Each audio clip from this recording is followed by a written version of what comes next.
So today in FrugalRepair we have this huge 55-inch Sony Bravia TV, model number KD-55XG8096, and it's manufactured in 2019. So the issue with this TV is that when you plug it in, like I did, I'm not going to turn it around because it's very big and really have anything much to see, because it gives absolutely no signs of life. Whatever you do, you try to turn it on with a remote, with a power button, nothing happens at all. So one would assume that we're going to have a bad power supply, because no signs of life. The most common fault will be the power supply. The client told me that this TV failed during a thunderstorm. She did unplug the mains power cord, she did leave the HDMI cable plugged in, and the thunder killed everything that was connected to that HDMI port. So the TV receiver, the network equipment, absolutely everything was fried. Which means that in this TV, I think more than likely we're going to have a mainboard failure. And what we're going to have to do in this TV is, if the client agrees, we're going to be replacing the motherboard. So let's dig right in.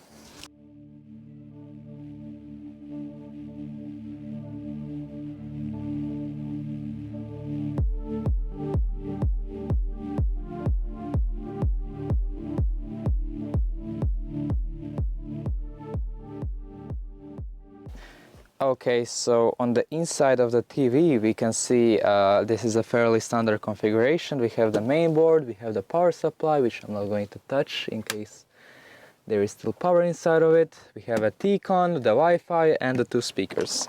Nothing too much out of the ordinary. So first strange thing I noticed is here's the tuner card, and it looks like it's using an NVMe connector for the tuner, so like a laptop SSD connector.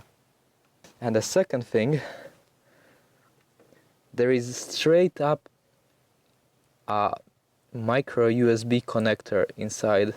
So at first glance, around the three HDMI connectors, this one right here, this one right here, and this one right here, I don't see any major damage or any signs of lightning activity.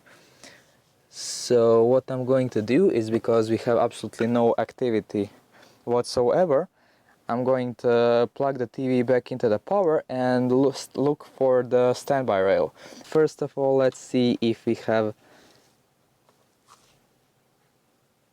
mains AC coming in, which we do, 230 volts AC. Let's see if the fuse is blown.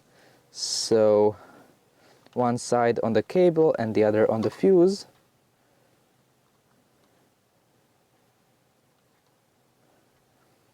Okay. So it looks like the fuse is in fact blown. Okay, so what I'm going to do now is I'm going to take the power supply out and have a look at it on our bench. So let's recap what I just did down there. So this right here is our power in connector. So first thing I did is I put the meter on 1000 volts AC and I measured across these two pins, so basically the input wires, and I saw there is 230 volts, and that's what we would expect. So second thing that I did is the pin 2 here is closer to the fuse than the pin 1, which means that the pin 2 was probably the one going through the fuse. So I connected one side of the meter to pin 1 and the other to the input of the fuse, and I saw 230 volts AC. Okay, so I then tried measure the output of the fuse, and there was like few volts at best. So for sure we do have a blown fuse. Now we want to see what caused the fuse to blow.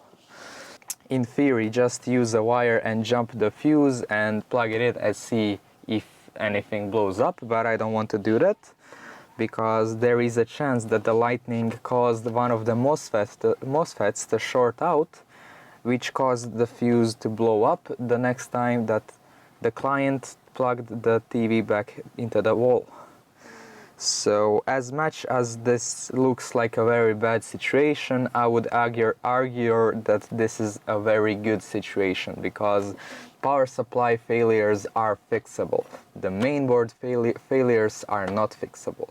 So this is something that we can probably fix. So let's take advantage of that and try to find what went wrong on this board. So first thing we do when we're working on SMPS power supplies is short out the big primary capacitor. Now that it is done, let's see if we have a short across the main power rail. So we're going, oh, this is a 340 watt power supply. God damn, that's impressive. Anyway, so let's put it into the diode test and measure across the contacts of the primary bulk smoothing capacitor. And we see there is a diode drop, probably because I reversed the contacts. And the capacitor charges and we have an open circuit. So we do not have a short across the primary smoothing capacitor, which means more than likely that none of these MOSFETs are shorted. So the next thing that we're going to have a look at is that this right here is a varistor, and its job is to basically short out in case the voltage rises above a certain threshold. So it's basically a crowbar circuit. It will blow the fuse and protect the rest of the circuit. So let's have a look if that component right there is shorted, which it is not. Okay, I noticed that there is another one. So this one is probably protecting the DC output. No, that is AC inputs, okay, and it is not shorted. So then we have the bridge rectifier. The middle two pins are the input and they are not shorted, and the outer two pins are the output. The outer two pins are basically going across our primary smoothing capacitor. So if there is no short circuit across the primary smoothing capacitor, then there will be no short circuit here either. And we're going to test this bridge rectifier in all directions, and there is no short circuit. So since there is no short circuit anywhere that I can see, I think I would feel safe enough to plug this power supply into my little inverter One side is going on the pin 1 and the other side is going to the output of the fuse. And that's the output of the little inverter. And now if I check the polarity, it's good. Connect positive to 12 volts and ground to... Okay, I heard the capacitor charging, and so far nothing has exploded, which is a good start. So now I want to see whether or not this primary smoothing capacitor is charged to a correct voltage. And I'm measuring in AC. And we have 320 volts. Other than the blown fuse, I don't think there is anything wrong with the power supply. I'm going to unplug my little inverter, and I'm going to discharge the shit. Okay, discharge the primary capacitor, jump the fuse and try to turn on the TV, see what happens. Okay, so the TV has been sort of reassembled. The power supply is back in. I only screwed in the 2 screws because I'm lazy. These wires right here are jumping the fuse. I used 2 in parallel because these wires are crap and I'm out of the proper alligator wires. So yeah, I'm going to plug it in. I'm going to give it, because this is a 340 watts power supply, I'm going to give it 8 amps and see if it explodes. Okay, nothing has exploded. Can I turn it on?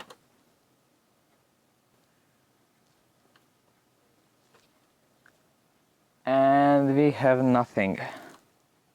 Okay, let's get the multimeter out and look for the standby rail once again. Okay, so how do we find the standby rail? This small transformer right here is going to be the one responsible for our standby rail, which means that we can look for the capacitor on the output of the standby power transformer, and that there we can our standby rail. So one probe, I can use any metal on the, and for the positive I can measure the output of this diode, and we have 3.4 volts. I would expect closer to 5 volts, but this might be a 3.3 volt system. Yeah, standby 3.3 volts, so that we do have standby voltage. And on the motherboard we can try to find that standby voltage. I don't know which one, which pin it's... oh.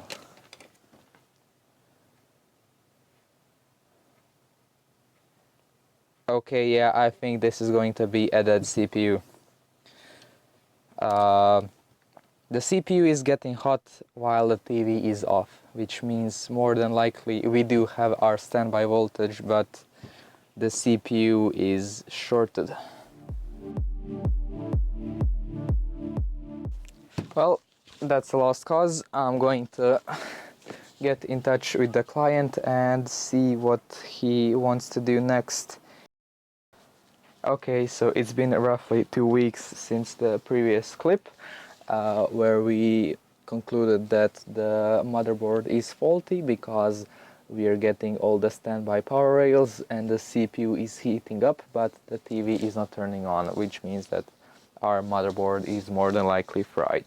So off to the eBay I went, searching for the 1-982-454-51. So I went on eBay, I looked for the same part number, and I found one for roughly 100 euros including shipping. And then the issues started. Seller contacted me claiming that that motherboard is not compatible with my TV. So turns out Sony decided to do a little funny on us, and they decided to make multiple exact same motherboards with the exact same part number but with a different firmware. So his motherboard came out of a 65-inch TV, and it is completely incompatible with my 55-inch model, even though they are the exact same part number. God fucking damn it, Sony. Okay, so I went on, so I asked him, what do you suggest I should buy, and he pointed me to the exact same looking motherboard, but the part number ending with 54, which is apparently compatible with this model of the display. So I said okay, and I bought it.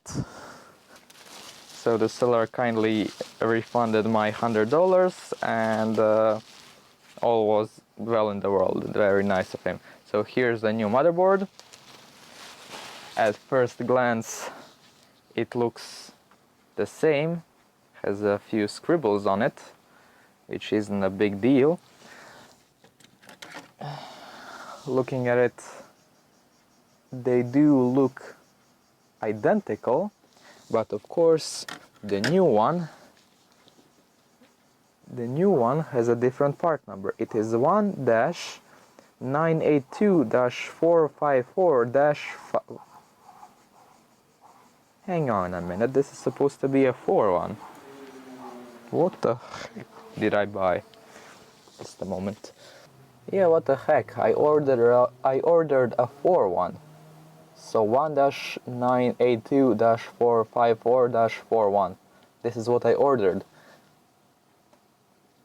This is what I first bought, which is the 5 one, and the seller told me it's not correct, so I canceled the order and I got refunded. So this is the one that I bought after, and it is supposed to be a 4 one. Oh god fucking damn it. I hope this is not out of a 65-inch TV. Anyway, let's put this new motherboard in the TV and hope for the best.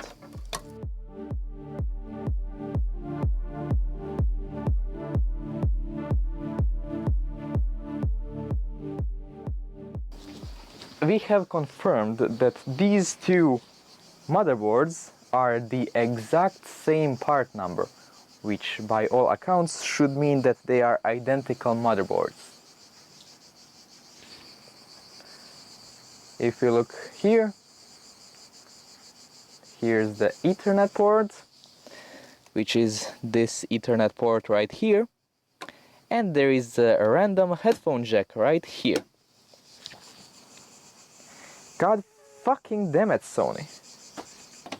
Anyway, all the other ports appear to line up, so if I have to, I will just make a hole in the plastic for this headphone jack or whatever the heck it is, or maybe I will just take the port off. I just want to see if this damn thing turns on, because I'm sick of this TV. I fucking hate Sony now. I used to really like Sony, not anymore. And we do have a picture.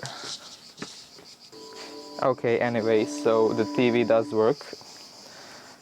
Now to put the damn thing together and send it out of the door. I don't want to look at this stupid TV anymore. Okay, so let's do this as gently as we can. So I pushed a screwdriver through. Pull it back out.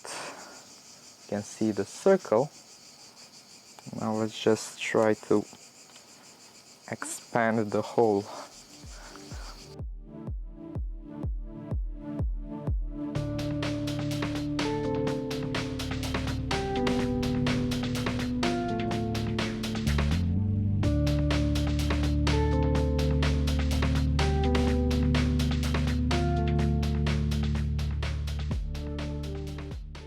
Yeah, the TV is now working. I now hate Sony, and yeah, any feedback, positive or negative, is welcome, and see you in the next video.